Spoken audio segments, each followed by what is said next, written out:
اعوذ باللہ من الشیطان الرجیم بسم اللہ الرحمن الرحیم۔ لاکھوں کروڑوں درود و سلام نبی کریم صلی اللہ علیہ وسلم پر اور ان کی آل پہ۔ ہارٹ ٹاک کے ایک نئے پروگرام کے ساتھ آپ کا میزبان سردار طاہر محمود آپ کی خدمت میں حاضر ہوں۔ آج جو میری مہمان شخصیت ہے KPK سے ان کا تعلق ہے اور ایک مذہبی اور سیاسی شخصیت ہے اور پاکستان کی سیاست پر بڑی گہری نظر رکھتے ہیں اور سینٹ کے ممبر رہے اور اس وقت مرکزی ذمہ داری ان کے پاس نائب امیر جماعت اسلامی ہیں پاکستان کے، اور گجرانوالہ میں اپنے نجی دورے پہ تشریف لائے اور ان سے ایک چھوٹی سی نشست ہوگی۔ میری مراد پروفیسر محمد ابراہیم خان صاحب ہیں جو گجرانوالہ میں موجود ہیں۔ آج وہ میرے مہمان ہوں گے ہارٹ ٹاک کے۔ ان سے بات چیت کا سلسلہ شروع کرنے سے پہلے یہاں لوں گا ایک چھوٹا سا بریک۔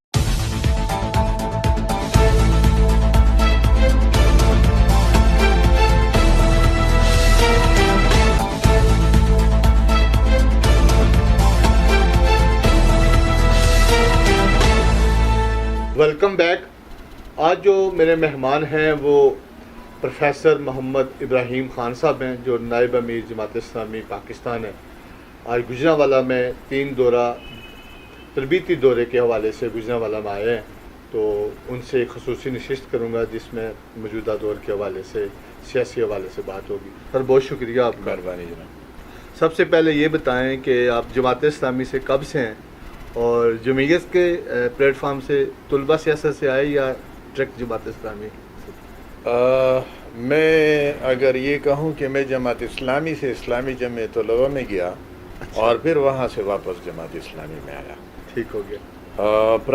پرائمری میں پڑھتا تھا، یہ 60 کی دہائی کا آغاز تھا اور اس وقت سے جماعت اسلامی کا تعارف ہوا تھا۔ میرے ایک چچا جان تھے امان اللہ خان مرحوم، وہ جماعت اسلامی کا پیغام اپنے گھر لائے تھے، اور پھر 1970 کے انتخابات کے دوران میں میٹرک کا طالب علم تھا اور اس دوران جماعت اسلامی کا متفق پہلے بنا اور جماعت اسلامی کے انتخابات کے دوران کارکن بھی تھا، اور جمعیت کا حامی بعد میں بنا اور پھر جمعیت کا کارکن اور جمعیت کا رکن۔ اس طریقے سے جب جمعیت کا تعلیمی دور ختم ہو 1980 میں تو پھر جماعت کی رکنیت اختیار کی۔ آپ کی فیملی سے پہلے سے کوئی سیاست میں تھا؟ نہیں، اس طرح سیاست میں تو کوئی نمایاں نہیں رہا، لیکن دعوت جماعت اسلامی کی دعوت اصل میں ہمارے گھر پہنچ گئی اور تھی۔ PK کے کون سے علاقے سے ہیں، کون سے قبیلے سے آپ کا؟ بنو میرا ہوم ٹاؤن ہے اور بنوزئی قبیلہ ہے، بنوی اور بنوزئی بھی کہتے ہیں، صحیح، اور خیبر پختونخوا کی اس علاقے سے تعلق۔ ٹھیک ہو۔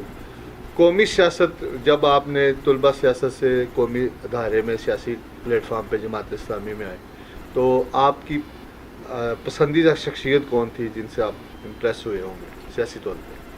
پسندیدہ شخصیت تو شروع سے مولانا سید ابو العلا مودودی رحمۃ اللہ علیہ ہی تھے، اور ان کی علمیت سے بھی اور ان کے نظریے سے بھی اور ان کی دعوت سے بھی متاثر رہا، اور ان کے مقابلے میں پاکستان کے اندر کوئی ایسی شخصیت نہیں ہے کہ اس کا میں نام لے سکوں۔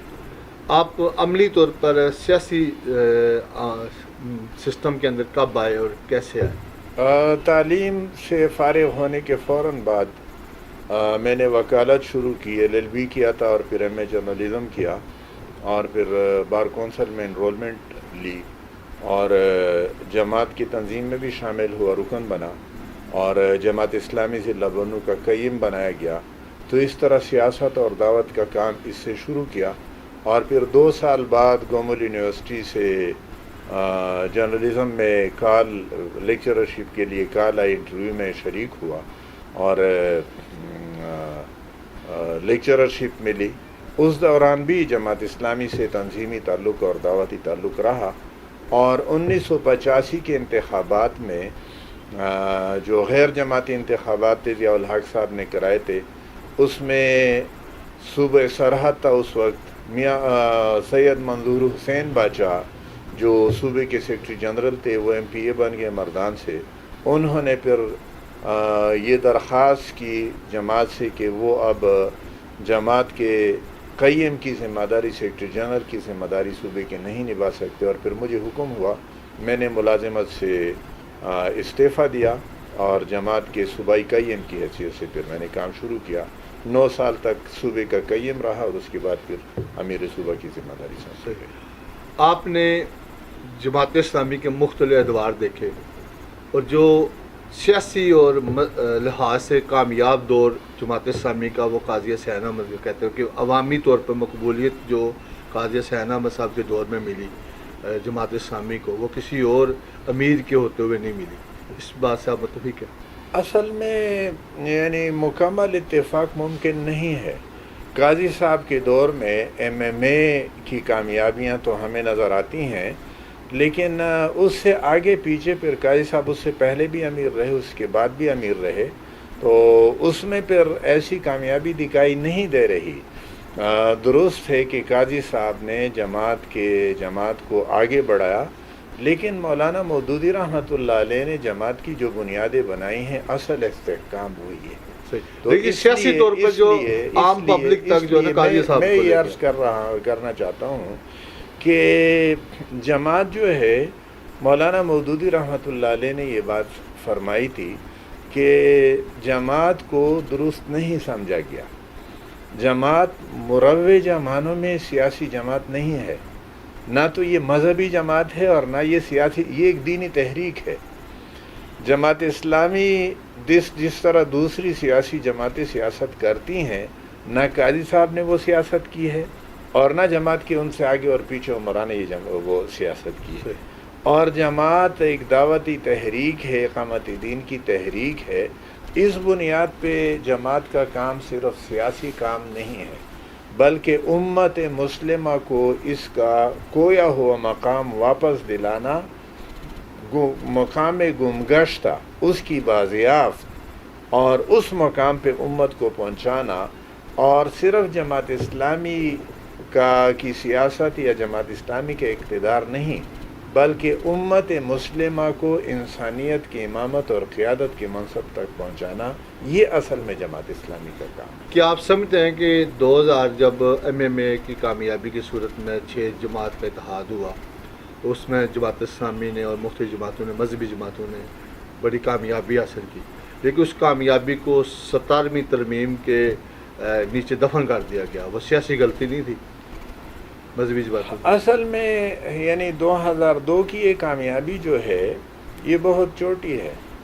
صرف صوبہ سرحد، اب خیبر پختونخوا اس وقت صوبہ سرحد ہوتا، اس کی حکومت ہمیں مل گئی۔ باقی ملک کے اندر اپوزیشن، وہ بھی حقیقت یہ ہے کہ مولانا فضل الرحمان صاحب جو اپوزیشن لیڈر بنائے گئے تھے، وہ مسلم لیگ کا ووٹ ہمیں ملا تھا۔ پیپلز پارٹی نے خود حصہ لیا تھا، مخدوم امین فہیم کو امیدوار بنایا، جبکہ MMA اور مسلم لیگ کا ووٹ اکٹھا ہوا، اس کی وجہ سے ہم دوسرے پوزیشن پہ آ گئے اور اپوزیشن لیڈر ہمیں مرکز میں مل گیا۔ یہی کامیابی تھی۔ یہ کامیابی بہت چھوٹی ہے، یہ بہت بڑی کامیابی نہیں ہے۔ اب اس کو بڑی کامیابی کہنا بھی درست نہیں ہے، اور 17ویں ترمیم جو ہے، اس کے حوالے سے بات بھی، پھر 17ویں ترمیم کی حقیقت کیا ہے؟ قاضی حسین احمد رحمۃ اللہ علیہ 17ویں ترمیم کے حق میں نہیں تھے۔ جی ایسے ہی ہے۔ انہوں نے مجھے اور اسد اللہ بھٹو صاحب کو یہ کام حوالے کیا تھا کہ آپ اس ترمیم پہ کام کریں۔ ہم نے کچھ کام کیا بھی تھا۔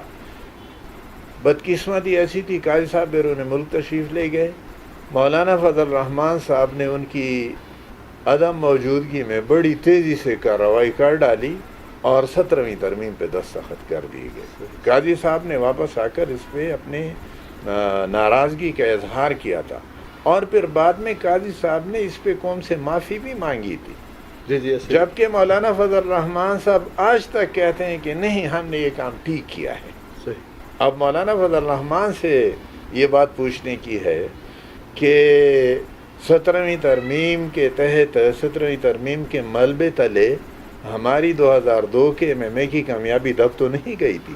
یہ وہ بہتر جواب دے سکتے ہیں، لیکن آپ کا سوال، آپ کا نکتہ جو ہے وہ بڑا ویلڈ ہے۔ ٹھیک ہے کہ 17ویں ترمیم کے اندر پرویز مشرف کو جو کچھ دیا گیا وہ MMA کا کوئی کارنامہ نہیں ہے، بلکہ اس پہ قائد صاحب اگر کارنامہ ہوتا تو قائد صاحب معافی نہ مانگتے. جی ایسا ہی. یہ کوئی اچھا کام نہیں تھا، لیکن بہرحال مولانا فضل الرحمان صاحب نے یہ کام کر ڈالا تھا. کیا جماعت اسلامی نے احتجاجی سیاست اور بائیکاٹ کی سیاست سے اپنی ناکامیوں اور کامیابیوں کا کچھ سبق سیکھا؟ احتجاجی سیاست تو رہے گا، یعنی اس وقت بھی ہم مہنگائی کے خلاف احتجاج کر رہے ہیں. آج بھی امیر جماعت کی کال پہ پورے ملک میں احتجاجی جلسے جلوس ہوں گے. اسی طرح دنیا میں کوئی واقعہ ہو جاتا ہے، مسلمانوں کے خلاف کوئی واقعہ ہو جائے، کشمیر ہو، فلسطین ہو، افغانستان ہو، تو اس پہ ہم احتجاج بھی کرتے ہیں. احتجاجی سیاست تو ہم چھوڑ نہیں سکتے. البتہ یہ اتحادی سیاست، اتحادوں کے ذریعے سے ہم نے تجربات حاصل کر لیے. یعنی ہم اگر یہ کہیں کہ یہ بالکل غلط ہے تو یہ بھی درست نہیں ہوگا. تجربات ہیں، انسان سیکھتا ہے. تو 70 سے لے کر 2018 تک مختلف تجربات کے بعد اب جماعت کے مجالس نے یہ بات طے کر دی ہے کہ آئندہ ہم اتحادی سیاست میں نہیں ہوں گے. جماعت کے نام، جماعت کے نشان اور جماعت کے تشخص کے ساتھ ہم میدان میں قوم کے سامنے اپنے آپ کو رکھیں گے اور قوم سے یہ اپیل کریں گے کہ وہ ہم پہ اعتماد کریں، تو انشاءاللہ العزیز ان کے مسائل کا حل ہم ان کو لا کے دیں گے. موجودہ جو سیاسی سیٹ اپ ہے جس کے اندر مختلف جو جماعتیں ہیں اپوزیشن کی، ان کا اتحاد ہے، اور اس میں سے بھی پیپلز پارٹی الگ ہے، جماعت اسلامی الگ ہے، جو ہے نا احتجاجی تحریک شروع کی ہوئی ہے. اسی طرح حکومت کی جو پالیسی ہے، خارجہ پالیسی ہو یا ملک کی جو پالیسی ہے، اس سے جماعت اسلامی کہاں تک متفق ہے؟ اصل میں اپوزیشن کا ایکٹ آپ نے پیپلز پارٹی کا خود نام لیا کہ وہ الگ ہے. وہ تو شروع میں الگ نہیں تھے. جی جی. اسی طرح NP بھی ان کے ساتھ تھے، وہ بھی اب الگ ہو گئے ہیں. اور اب تو مولانا فضل الرحمان صاحب اور مسلم لیگ ہی رہ گئے ہیں. جی جی. اور PDM کا تو باقی فاتحہ پڑھ گیا ہے. اور ہم شروع سے دیکھ رہے تھے کہ یہ باندھ کی بولیاں بولنے والے ایک سٹیج پہ ان کے ہاتھوں کچھ نہیں ہو سکتا، اور کچھ بھی نہیں ہوا. اور اس لیے ہم مطمئن ہیں جماعت اسلامی نے جو حکمت عمل اختیار کی ہے وہ حکمت پر مبنی ہے. اور یعنی اس وقت ہم جماعت اسلامی کو صرف PTI کے نہیں، PTI، پیپلز پارٹی اور مسلم لیگ، ان سب کے متبادل کے طور پہ قوم کے سامنے پیش کر رہے ہیں. اور ہماری یہ حکمت عملی اور یہ اسٹریٹجی بالکل درست ہے. ہم نے بڑے سوچ وچار کے بعد یہ اختیار کی ہے، اور انشاءاللہ قوم پہ بھی یہ بات واضح کریں گے کہ آپ اگر اس راستے پہ چلیں گے آپ کے مسائل کا حل انشاءاللہ العزیز ہوگا. ورنہ آپ ان لوگوں کے پیچھے جو انتخابی اصلاحات کے نام پہ میاں نواز شریف صاحب نے بھی بہت کچھ کیا. آج عمران خان EVM لے کے آیا ہے، الیکٹرانک ووٹنگ مشین، اور پتہ نہیں ایسا امرت دارہ اس کو مل گیا ہے کہ تمام مسائل کا حل. حالانکہ نہ EVM سے کوئی مسئلہ حل ہو سکتا ہے، نہ میاں نواز شریف صاحب کے انتخابی قوانین کے اصلاحات کے ذریعے سے مسئلہ حل ہوا تھا. سیاسی جماعتیں وہ ہیں جن کو سراج الحق صاحب کہتے ہیں کہ یہ پارٹیاں نہیں ہیں، پراپرٹیاں ہیں. جو شخص ہوتا ہے اس کا بیٹا نہ ہو تو بیٹی، اور اس کے بعد پوتا اور نواسے. اور یہ کیسے سیاسی جماعت ہے؟ اس سیاسی جماعت کے اندر اس خاندان کے علاوہ اور کوئی شخص نہیں ہے. ملک کے اندر واحد جماعت جس کے اندر جمہوریت ہے وہ جماعت اسلامی پاکستان ہے، اللہ کے فضل سے. اور مولانا مودودی رحمۃ اللہ نے اس کی بنیادیں اس طریقے سے بنائی ہیں. اور یہ جماعتیں، یعنی ایک خامی تو یہ ہے کہ ایک ہی خاندان برسر اقتدار ہے، اور پھر دوسری یہ کہ یہ خاندان جن لوگوں کو ٹکٹ دے رہے ہیں وہ نظریاتی کارکن ان کے نہیں ہیں، بلکہ وہ وننگ ہارسز پہ وہ بولی لگاتے ہیں. ان لوگوں کو جو وسائل جونک دیں، یعنی نظریے اور پروگرام اور منشور کی بنیاد پہ ووٹ نہیں لینا چاہتے، بلکہ قوت کے ذریعے سے دھونس، دھاندلی اور زر اور پیسہ، اس کے ذریعے سے تمام جماعتوں کا یہ کلچر ہے۔ جماعت اسلامی اس قوم کو یہ پیغام دینا چاہتی ہے۔ جماعت اسلامی موجودہ جو سیٹ اپ ہے جماعت کا، اس کے اندر موجود ہے، آپ نے جیسے دیکھا کہ سینٹ کے انتخابات کے اندر تو جماعت اسلامی نے اپنا ووٹ کاسٹ نہیں کیا، لیکن اپوزیشن لیڈر کے لیے انہوں نے اپنا ووٹ دے دیا۔ یہ دوہرا معیار کیوں آیا؟ اس پہ مرکزی نظم کا احتساب ہوا ہے، امیر جماعت نے اپنی غلطی تسلیم کی ہے، اور حقیقت یہ ہے کہ یہ ہماری طے شدہ پالیسی کے خلاف ایک قدم اٹھایا گیا ہے، اور اس پہ جماعت کے اندر جو طریقہ کار ہے اس کے مطابق اس کا احتساب ہو چکا ہے۔ سر، افغانستان کی جو موجودہ پالیسی ہے پاکستان کی، اس کے حوالے سے آپ مطمئن ہیں؟ اور جو اشرف غنی نے جیسے اقتدار چھوڑا، اور کیا اس چیز کی توقع کر رہی تھی جماعت اسلامی کے افغانستان کے اندر ایسا طالبان کا دوبارہ سے اقتدار میں آ جائے گی؟ موجودہ حکومت کی پالیسی کے بارے میں اگر اس بات کا اعتراف کروں کہ جب مذاکرات ہو رہے تھے طالبان اور امریکہ کے درمیان، تو ہماری حکومت نے حکمت کا راستہ اختیار کیا تھا، اور وہ حکمت کے ساتھ، احتیاط کے ساتھ آگے بڑھتے رہے، اور اس کا بہتر نتیجہ نکلا۔ اس وقت جو صورتحال ہے، یعنی یہ اشرف غنی کی بے وقوفی تھی، حماقت تھی۔ جب امریکہ 29 فروری 2020 کو امریکہ اور طالبان کا معاہدہ ہو گیا، 10 دنوں کے اندر طالبان نے افغان حکومت کے 1000 قیدی رہا کرنے تھے، اور کابل حکومت نے طالبان کے 5000 قیدی رہا کرنے تھے۔ اشرف غنی اس راستے میں رکاوٹ بنا اور کہا کہ نہیں، ہمارے ساتھ معاہدہ نہیں ہوا، اب تم کون ہو، تمہاری کیا حیثیت ہے؟ جب امریکہ تمہارا لانے والا، اس نے معاہدہ کر دیا، رہا کرو، اور اس میں اس کی رہائی کے فوراً بعد پھر انٹر افغان ڈائلاگ شروع ہوتا، اس لیے وہ مؤخر ہو گیا۔ اچھا، پھر ہوا کیا؟ طالبان ان سے یہ کہتے رہے کہ آپ اقتدار کی تبدیلی کا پروگرام بنائیں اور ہمارے ساتھ آ کر بیٹھ کر بات کریں، اور طالبان اشرف غنی کو بھی اپنے نظام میں شامل کرتے، لیکن اشرف غنی کا اصرار اس بات پہ تھا کہ نہیں، صدر تو میں ہوں، نظام تو میرے ہاتھ میں ہے، اور آؤ میرے ساتھ شامل ہو جاؤ۔ اور پھر ہوا کیا؟ بھاگ گیا۔ اگر تم نے بھاگنا تھا تو وہ بات مان لیتے کہ اقتدار طالبان کے حوالے کر کے آپ کو جو کچھ مل رہا تھا وہ آپ لے لیتے، اور پرامن طریقے پر افغانستان کا ایک نظام چل پڑتا۔ اس وقت حکمت یار صاحب نے یہ بات کی ہے کہ پنشیر جو ہے یہ مغرب موجودہ افغانستان کے نظام کے خلاف ایک مورچے کے طور پہ استعمال کرنا چاہتے ہیں۔ امراللہ صالح، احمد مسعود، انہوں نے بھی سنگین غلطی کی ہے۔ جب ان سے کہا گیا، کابل کی طرف سے پیشکش ہوئی امارت اسلامی افغانستان طالبان کی طرف سے کہ آؤ ہمارے ساتھ بات کرو، تو لڑائی چھیڑنے کی ضرورت نہیں تھی۔ اب واویلا مچایا جا رہا ہے، ہندوستان بھی شور مچا رہا ہے، اور ہندوستان کو طالبان کہہ رہے ہیں کہ تم آسام میں مسلمانوں کا خون بہا رہے ہو، ان کے لاشوں کی بے حرمتی کر رہے ہو، اور ہم سے، جبکہ ہم نے کچھ بھی نہیں کیا، جھوٹی خبریں پھیلا رہے ہو۔ تو اس لیے اشرف غنی نے غلط راستہ اختیار کیا، اور اس کے نتیجے میں وہ مشکلات سے دوچار ہوا۔ وہ اگر صحیح راستے اختیار کرتے، تسلیم کرتا کہ امریکہ نے معاہدہ کیا ہے اور بالکل ہم بھی اقتدار ان کے حوالے کرتے ہیں۔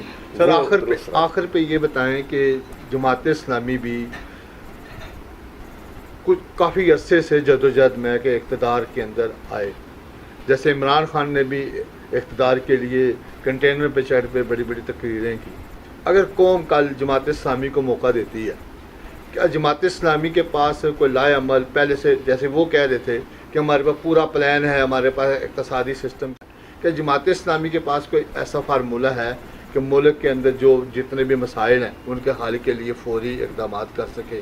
اور جیسے کنٹونمنٹ بورڈ کے اندر بھی جماعت اسلامی کے امیدواروں کو وہ کامیابی حاصل نہیں ہوئی، اور کئی جگہوں پر تو صرف سلیکشن کی گئی، امیدوار کھڑا کیا گیا، اس سے بہتر تھا کہ جماعت اسلامی امیدوار ہی نہ کھڑا کرتی۔ نہیں، یہ بات درست نہیں ہے۔ یعنی جماعت اسلامی اگر اس ملک میں اسلامی انقلاب لانا چاہتی ہے تو چاہے ووٹ ملے نہ ملے ہم امیدوار کھڑا کریں گے انشاءاللہ. صحیح. امیدوار کا انٹروڈکشن ہوگا نا. یہ ضروری نہیں کہ پہلے قدم پہ ہم کامیابی حاصل کریں. کامیابی کی منزل تو بعد میں آئے گی، لیکن اگر ہم امیدوار کھڑا ہی نہیں کریں گے تو یہاں تو شروع ہی نہیں ہو رہا. صحیح. شروع تو کہیں سے کرنا ہے نا. ٹھیک ہے. اس لیے امیدوار کھڑا کرنا بہت ضروری ہے. صحیح. اور ماضی میں اسی وجہ سے ہم پیچھے رہے ہیں کہ ہم نے سیٹیں ویسے ہی چھوڑ دی ہیں. آئندہ انشاءاللہ ایسے نہیں ہوگا. ہم ہر سیٹ پہ آدمی لائیں گے. اور آپ نے عمران خان کی بات کی کہ انہوں نے کہا کہ ہمارے پاس پروگرام ہے. انہوں نے ہمارے ساتھ مخلوط حکومت بنائی، اس میں تعلیم کی وزارت ہمیں دی، لیکن اس کے بعد پروپیگنڈا شروع ہوا کہ جہادیوں کو تعلیم دی گئی. اور پھر عمران خان نے سراج الحق صاحب اور منور حسن صاحب کے سامنے ہاتھ جوڑے کہ یہ وزارت ہم مجھے واپس کر دیں.